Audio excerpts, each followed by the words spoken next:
Story about a woman whose mother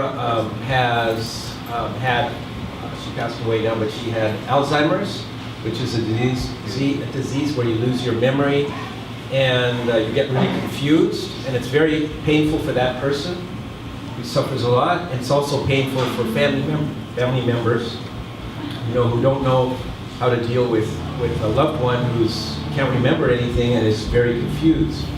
And so this woman, her name is Jade, she went to her mother was in a hospital, and she would visit her mother every single day to try to help her. And she didn't know if what she was doing was really helpful or not, but she was doing the best she could, and it was very painful for her. And all of the people in this hospital also were suffering from Alzheimer's. And she was walking down the hallway this one day, and there's this woman who was 93 or 94 years old. She was in a wheelchair, and she's reaching out like, in pain, towards this woman, Jade, and she says, "Can I ask you a question?" to this woman, Jade. And so Jade stops and holds her hands and says, "Sure." Looks down at her and says, "Yes." And the woman said, just full of anxiety, just looking at her, this question was so important for her. And it was, the lady asks, "Is Santa real?"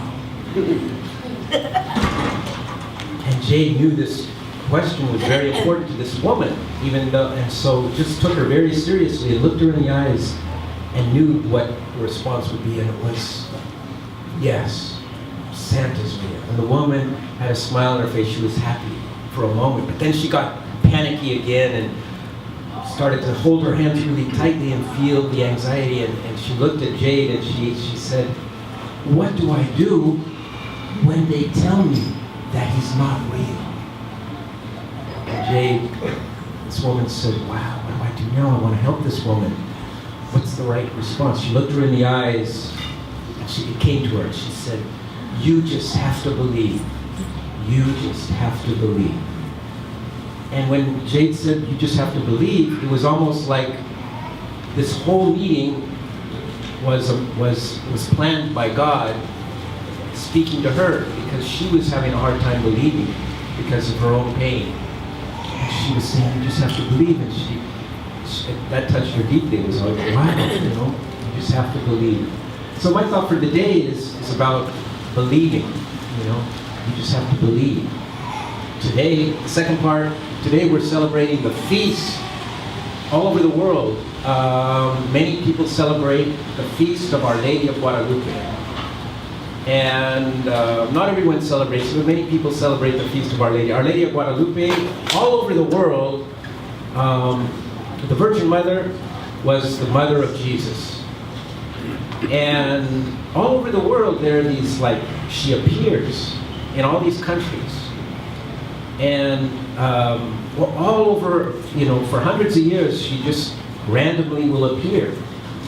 And to someone.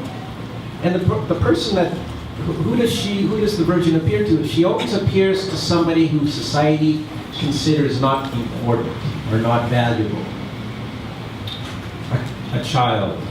She appeared at Lourdes to a homeless, ignorant, poor girl, Bernadette. In Mexico, she appeared to an ignorant, society said an ignorant Indian who was not considered important or valuable. So she appears to people who the world thinks are not important, not very significant, and she says, "You are." The Virgin of Guadalupe is always saying, and she doesn't, her thing when she appears isn't worship me, I am all that and stuff. No, she's always humble and she points to God. You have to believe in God, you have to believe in yourself. She wants these people who she appears to know that they're important, that they're valuable. She says, "You have to, and you just have to believe." And then she sends them with a message. And a message that the Virgin always has is a message of hope. A message to all of us to believe in something bigger. To believe that you can make a difference. To believe that we can bring peace to our world, which is suffering. And so the same with this Indian, Juan Diego, she went to. You just have to believe. The third part is, I was thinking about Homeboy. And Homeboy at its best is kind of like the Virgin of Guadalupe. It's a place that calls to people to come through the doors. People often who our society doesn't really give a chance to. People who our world says really aren't very important. People who our world judges and says you're never going to amount to anything. And like the Virgin of Guadalupe, you just have to believe. And Homeboy is a place that is calling out to each one of us. You just have to believe. You have to believe you are someone, you are important. And we have to help each other to believe that everyone around us, we can see bigger than our hate. We can see bigger than those obstacles that keep our hearts hard. You just have to believe that you are someone, you can make a difference, you can bring peace into our world. So my message today, believe, you just have to believe.